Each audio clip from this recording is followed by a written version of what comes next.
Avis vascular centre మన దేశంలోనే the best varicose vein hospital. ఎందుకంటే ఆయన అక్కడి నుంచి తీసుకెళ్లే ఆయిల్ని మాకు రాయల్టీ కావాలని అడిగారు బ్రిటన్ దగ్గర. అప్పుడు దాకా బ్రిటనే తీసుకెళ్తున్నారు ఆయిల్. ఆలోచించండి, ఇరాన్ నుంచి డబ్బులు ఇవ్వకుండా.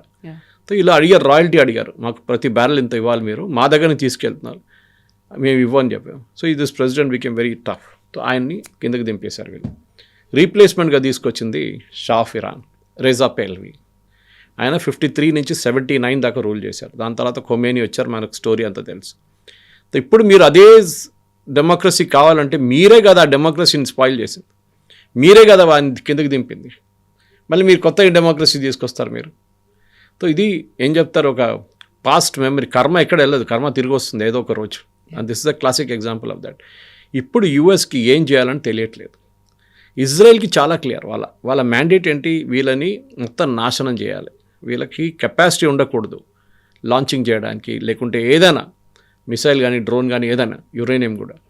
కానీ యూఎస్కి ఎగ్జిట్ చేయడానికి అర్థం కాదు. ట్రంప్ ఎందుకు దిగాడు ట్రంప్కే తెలియదు. ఇప్పుడు ఒక వార్ ఆపడం అంటే మోదీ గారు చేసినప్పుడు మనందరూ చాలా, మన దేశంలో సోకాల్డ్ ఆర్మ్ చైర్ ఎక్స్పర్ట్స్ చాలామంది ఉన్నారు.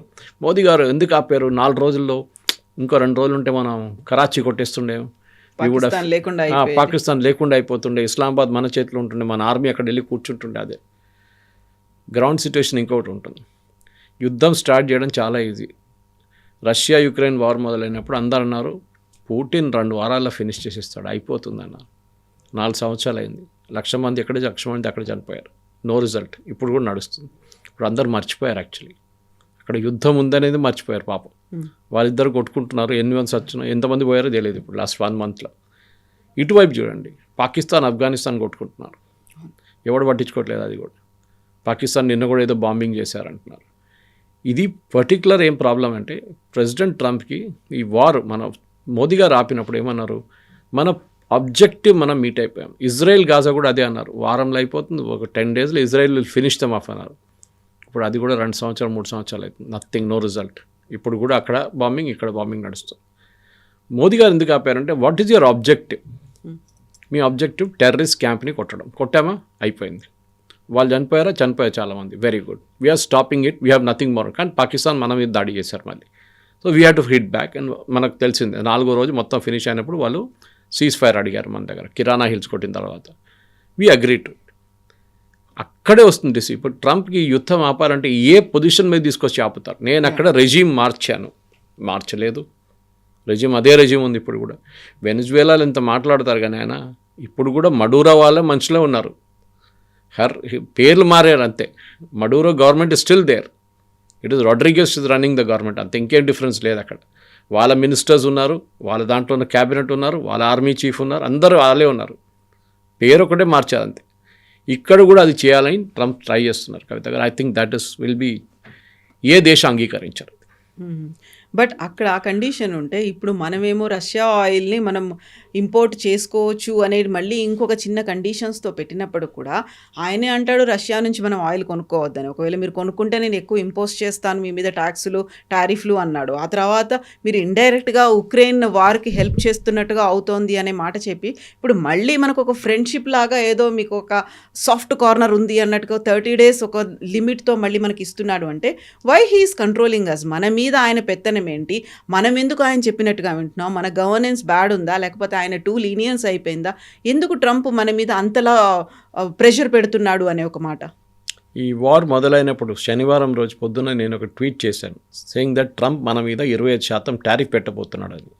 దేనికని అడగండి, రష్యన్ ఆయిల్ కొనాలి అని చెప్పి. కొనకపోతే మేము 25% టారిఫ్ పెడతాం మీ మీద. అదే జరిగింది. ఇప్పుడు టారిఫ్ లేదు, కాకపోతే 30 days టారిఫ్ లేదు కాదు, ఇప్పుడు టారిఫ్ పెట్టలేరు. Even if you by Russian oil today tariff పెట్టలేరు, ఎందుకంటే అది సుప్రీంకోర్టు కొట్టుపడేశారు అది. సో ఆయనకు అది ఆప్షన్ లేదు. ఇప్పుడు ఉన్న 15% మ్యాక్సిమం, అంతే, దానికన్నా ఎక్కువ ఆయన చేయలేరు. కానీ ఈ కెన్ డూ అదర్ థింగ్స్. మన మీద మిగతా కండిషన్స్ పెడతారు, లేకుంటే ఇంకేదైనా ఇష్యూ క్రియేట్ చేస్తారు, చేయొచ్చు కావాలంటే. కానీ మేజర్గా రష్యా దగ్గర నుంచి ఆయిల్ ఎందుకు కొంటున్నాం అంటే, ఒకటి, ఈ 3వ 4వ రోజు పుటిన్ ఒక స్టేట్మెంట్ ఇష్యూ చేశారు, that we're ready to give oil to India, because India మాతోని, మాకు ప్రాబ్లం ఉన్నప్పుడు మాతో నిలబడిన నేషన్. ఎవరు కొనుక్కున్న టైం కొనకపోతే మా దగ్గర ఇండియా కొనుక్కున్నారు ఆయిల్. వాళ్ళ మీద శాంక్షన్స్ వేశారు, అప్పుడు కూడా మా దగ్గర కొనుక్కున్నారు ఇంకా 6 నెలలు. ఆలోచించండి. So we will help. అదే టైంలో నేను చెప్పాను చూడండి, రష్యా యుక్రెయిన్ నుంచి వెళ్తే పైప్ లైన్ గురించి చెప్పారు. ఓకే, మేము యూరోప్కి గ్యాస్ ఇవ్వము, దట్స్ ఇట్. ఎందుకంటే మా మీదే మీరు శాంక్షన్ తెప్పించారు, మా మీద స్విఫ్ట్ అకౌంట్ అంతా బంద్ చేయించారు, మా డబ్బులని గుంజుకున్నారు. Why should we give you gas? Simple as that. Correct కదా? మనకి ఎవరైనా హెల్ప్ చేసినప్పుడు మనం ప్రాబ్లంలో ఉన్నప్పుడు వాళ్ళని ఎప్పుడు మనం మర్చిపోం. Same case what Putin is saying. ఇప్పుడు ఇచ్చిన కండిషన్ ప్రకారం అట్ సీ ఉన్న ట్యాంకర్స్ చాలా ఉంటుంది. అట్ సీ షాడో ట్యాంకర్స్ అంటారు దాన్ని, షాడో షిప్స్, షాడో ట్యాంకర్స్ అంటారు. ఇది తిరుగుతూనే ఉంటుంది సీలో. ఒక ప్లేస్లో వెళ్ళి ఒక 2 రోజులు ఉంటుంది, మళ్ళీ అక్కడి నుంచి ఇంకో ప్లేస్కి వెళ్తుంది, అక్కడి నుంచి 3వ ప్లేస్కి వెళ్తుంది. లాస్ట్ ఎవడో అడుగుతారు ఏముందా అని, అంటే గ్యాసోలిన్ ఉంది, ఓకే తెచ్చుకో, ఎంత పర్ బ్యారెల్ ఎంత, ఓకే రెడీ చలో మేము కొనుక్కుంటామంటారు. ఇది చాలా మటుకు నేటో షిప్స్ ఆపారు దీన్ని. చాలా రోజులు నడుస్తుంది గేమ్ అది.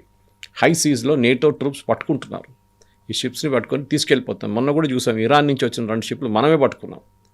ఓకే, అంటే ఇది ఒక గేమ్, ఇది పొలిటికల్ గేమ్. ఈ ఆయిల్ అనేది ఇప్పుడు పెద్ద మార్కెట్లో పెద్ద ఇష్యూ అయిపోయింది. కానీ మన దగ్గర మన ప్రేక్షకులు నేనేం చెప్పాలనుకుంటా, మీరు ప్యానిక్ కాక్కర్లేదు. ఇక్కడ కొంతమంది సోకాల్డ్ ఎక్స్పర్ట్స్ టెలివిజన్ స్టూడియో కానీ న్యూస్ పేపర్లో కూడా చూశాను వాళ్ళ ఆర్టికల్స్లో, కొంతమంది లేనిపోయిన పుకార్లు చెప్తున్నారు. గవర్నమెంట్ ఆఫ్ ఇండియా కూడా చాలా క్లియర్గా చెప్పారు, మన దగ్గర మోర్ దాన్ అడిక్వేట్ ఉంది, మన రష్యన్ ఆయిల్ కొంటున్నాం, వీఆర్ బయింగ్ వెనిజువేలన్ ఆయిల్, మీరు ఏ టెన్షన్ పడక్కర్లేదండి. సో సోషల్ మీడియాలో ఒక వీడియో కనిపించింది, పంజాబ్లో ఒక పర్సన్ వాటర్ ట్యాంకర్ని పెట్రోల్ బంక్కి తీసుకెళ్ళి దాంట్లో 1000 లీటర్స్ పెట్రోల్ కొట్టించాడు అనేది. ఆయన పిచ్చోడు అంతే, ఇంకేం చెప్పలేము. బికాస్ మీరు ఎన్ని రోజులు స్టోర్ చేస్తారు దాన్ని, దేనికి వాడుకుంటారు? మీరు ట్రాక్టర్లో వాడుకుంటారా? Okay, I can make sense. కానీ మన దగ్గర ఇదే ప్రాబ్లం కాబట్టి మీరు గుర్తుంటుంది, ఇప్పుడు ప్రైసెస్ ఆయిల్ ముందు వారంకి మారుతుండే ఆయిల్ ప్రైసెస్. ఒకసారి ₹2 పెంచుతారు, మళ్ళీ ₹1 తగ్గిస్తారు. ఈ ₹2 పెంచగానే రేపు పొద్దు నుంచి పెంచుదామంటే సాయంత్రం కాగానే పెట్రోల్ బంక్ ముందు పెద్ద లైన్ ఉంటుండే. దాంట్లో మర్సిడీస్ బెంజ్ నడిపిస్తున్నాడు కూడా లైన్లో వచ్చి నిలబడతాడు. మీరు ఫుల్ ట్యాంక్ కొట్టినా కూడా మీరు ఎంత సేవ్ చేస్తారు? $200, $300, $400 అంతే కదా. ఒక కార్ ఫుల్ ట్యాంక్ కొట్టిస్తే దానికైనా ఎక్కువైతే మీరు సేవ్ చేయరు. మ్యాక్సిమం ₹1000 ఉండొచ్చు పెద్ద కార్స్లో. ఎందుకు ఇంత ప్యానిక్? అదే అర్థం కావట్లేదు. ఇప్పుడు కూడా అంతే, there no need to panic. ఎందుకంటే మన మోర్ దెన్ ఎనఫ్. మన దగ్గర మనం ఎప్పుడు మాట్లాడుతూ ఉంటాం చూడండి, అండర్ గ్రౌండ్ స్టోరేజ్ ట్యాంక్స్ ఇవాళ వచ్చింది. సాల్ట్ క్యావెన్స్లో కూడా మనం స్టోర్ చేస్తున్నామంట. సాల్ట్ తీసిన క్యావెన్స్ ఉంటుంది, దాంట్లో కూడా మనం you're storing petroleum products.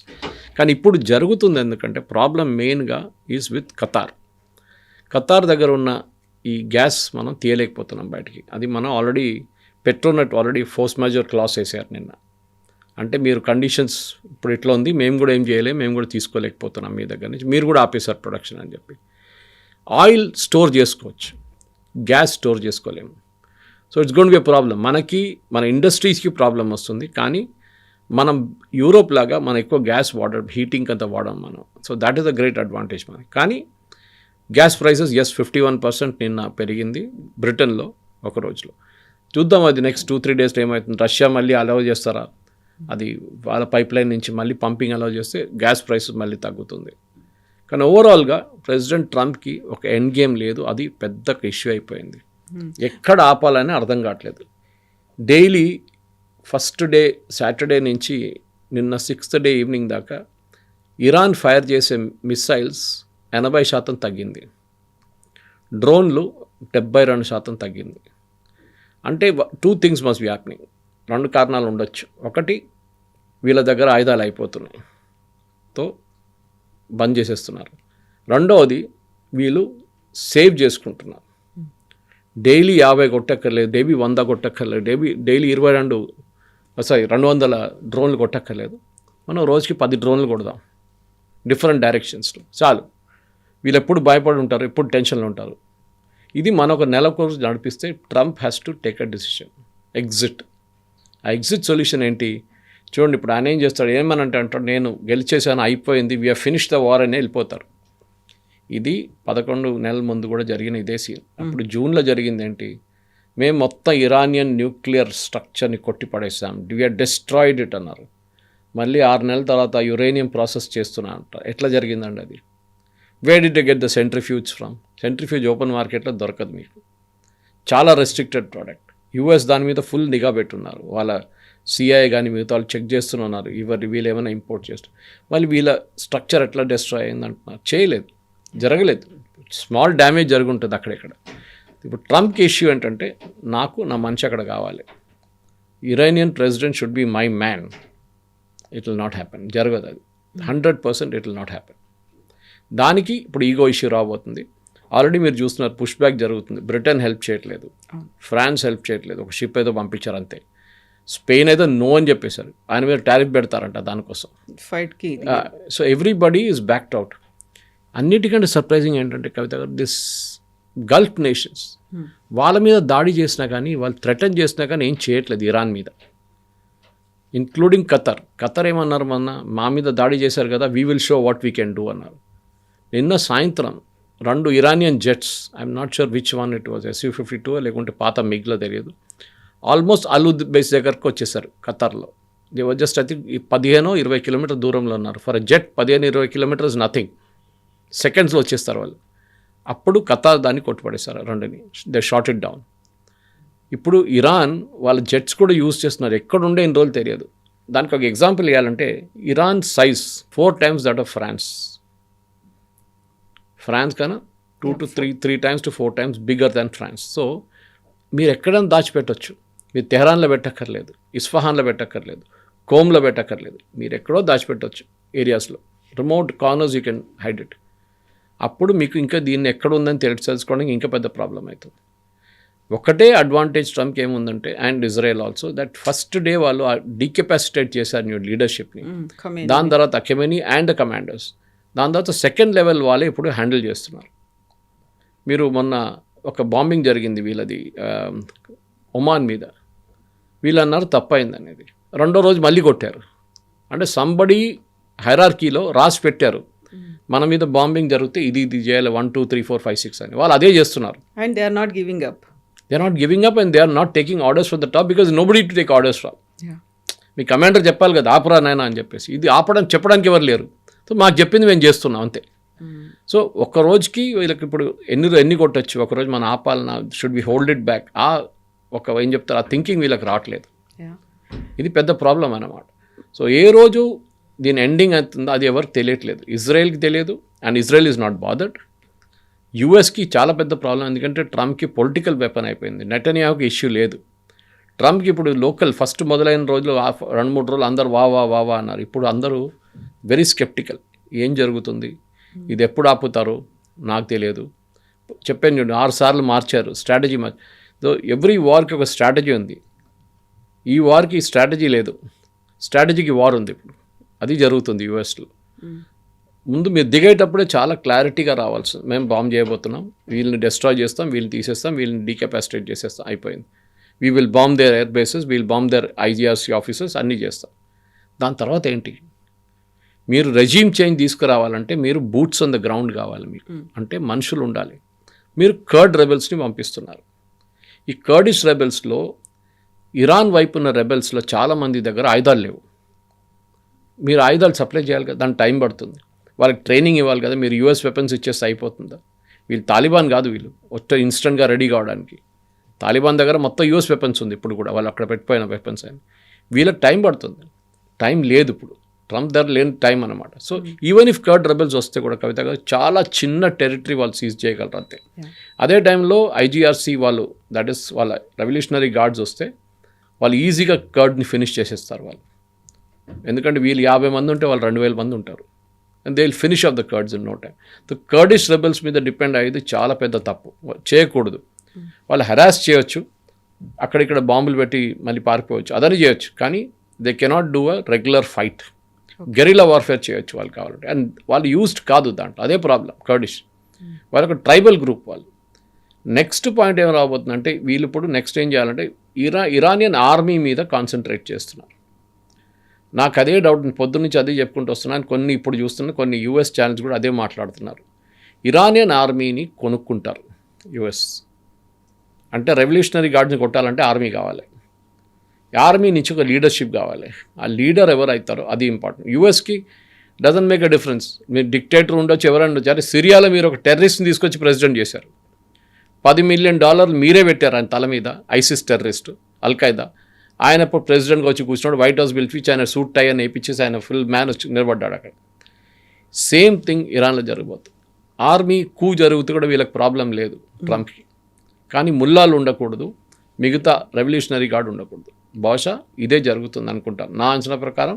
Next 10 daysలో జరగకపోతే Trump will have a major issue. Kavitha గారు, సో ఈ ఇష్యూస్ ఉన్నప్పుడు కూడా మనకు ఒక ఆఫర్ ఇచ్చారు. Are we welcoming it? ఆ ఆఫర్ని మనం స్వీకరిస్తున్నామా? ఆయిల్దా? ఎస్, ఆల్రెడీ డిసైడ్ చేసేసాం. బట్ ఎందుకని మనం ఆ ప్రతిదాన్ని ట్రంప్ ఏం చెప్పినా దాన్ని యాక్సెప్ట్ ట్రంప్ చేస్తాం? చెప్పక్కర్లేదు కవిత గారు, మనం గుర్తుపెట్టుకోండి, దీని 3వ రోజు మనం ఆల్రెడీ ప్రెసిడెంట్ పుటిన్కి రిక్వెస్ట్ పెట్టేసాం మనం. ఇప్పుడు ట్రంప్ తో సంబంధం లేదు. ట్రంప్ ట్రంప్ ఎందుకు ఇంటర్వ్యూన్ అవుతున్నాడు ప్రతి ఎందుకంటే మీరు India the second largest consumer ఆయిల్ది. మనం వరల్డ్లో మనకు ఆయిల్ తక్కువ పడితే మనం ఆయిల్ గుంజుకుంటే, లేకుంటే ప్రతి చోటు నుంచి మనం గుంజుకుంటే ఆయిల్ ఉండదు మిగతా వాళ్ళకు. రష్యా ఎవరికి అమ్మరు. Russia will not sell it to US. Russia ఏం చెప్తారు, ఇండోనేషియాకి అమ్మరు. రష్యా ఇండియాకి ఇస్తారు. బికాజ్ వీఆర్ ఒక పేమెంట్ మెకానిజం మనం వర్కౌట్ చేసుకున్నాం దీనికన్నా ముందు. రష్యా మన మీద ఒక ట్రస్ట్ ఉంది వాళ్ళకి, మిగతా దేశాలకు ఇవ్వరు వాళ్ళు ఆయిల్. గ్యాస్ అదే కదా నిరాకరించ గ్యాస్ చెప్పారు వాళ్ళు యూరోప్కి, we will not give you gas. మమ్మల్ని హెల్ప్ చేయలేదు మేము, ఇండియా హెల్ప్ చేశారు. వాళ్ళు సఫర్ చేశారు, దానికి 20% ఎక్స్ట్రా పెట్టారు Trump. So we will give. Trump ఏంటంటే రష్యా ఆఫర్ చేసే ముందు ట్రంప్ చెప్దా అనుకున్నారు, కానీ కాలేదు. పుటిన్ ఫస్టే ఆఫర్ చేసేసారు. Now he has to say, oh I'm giving you an extension. దీని తర్వాత చూడండి కవిత గారు, ఈ వార్ ఆగకపోతే నెల తర్వాత మళ్ళీ ఎక్స్టెండ్ చేస్తారు, అది కాకపోతే మళ్ళీ ఎక్స్టెండ్ చేస్తారు. ఎందుకంటే ఈ ఆయిల్ ఫీల్డ్స్ ఒకసారి క్లోజ్ చేసినప్పుడు మీరు మళ్ళీ అదే క్వాంటిటీ ఆయిల్ బయటికి రాదు. సపోజ్ మీరు 100 wells క్లోజ్ చేసేసారు, డ్రిల్లింగ్ బంద్ చేశారనుకోండి, to get back that oil మీకు రాదు, చాలా డిఫికల్ట్ ఉంటుంది. ఈవెన్ గ్యాస్, మీ ప్రొడక్టివిటీ తగ్గిపోతుంది. ఎంటైర్ వెస్ట్ ఏషియా క్రైసిస్లో వచ్చేస్తుంది. ఎందుకంటే వాళ్ళ ఆధారపడే వాళ్ళ దగ్గర ఉన్న డబ్బులు ఇది. ఈ ఆయిల్ రాకపోతే దే ఆర్ ఫినిష్డ్. అక్కడున్న ఎక్స్పాట్రియేట్ చేంజ్ చేస్తారు, రియల్ ఎస్టేట్ సెక్టర్లో పనిచేస్తారు, చాలామంది ఆయిల్ సెక్టర్లో పనిచేస్తారు. వీళ్ళ ఉద్యోగం పోతుంది, వీళ్ళందరూ తిరిగి రావాల్సి వస్తుంది. అండ్ యుఏఈ లాంటి దేశాలు, to large extent Saudi Arabia, వీళ్ళందరూ ఎక్స్పాట్రియేట్స్ మీద డిపెండ్ అయి ఉన్నారు వాళ్ళ పని కోసం. ఈ ఎక్స్పాట్రియేట్స్ వెళ్ళిపోయారనుకోండి, ఎవరు చేస్తారు అక్కడ పని? మళ్ళీ మీరు ఎక్కడి నుంచి తెచ్చుకుంటారు? ఇది కూడా బిగ్ ప్రాబ్లం. మనం అనుకుంటాం ఇప్పుడు ఈ దైనంగా వెళ్ళిపోతారు అందరూ, తిరిగి రాకపోతే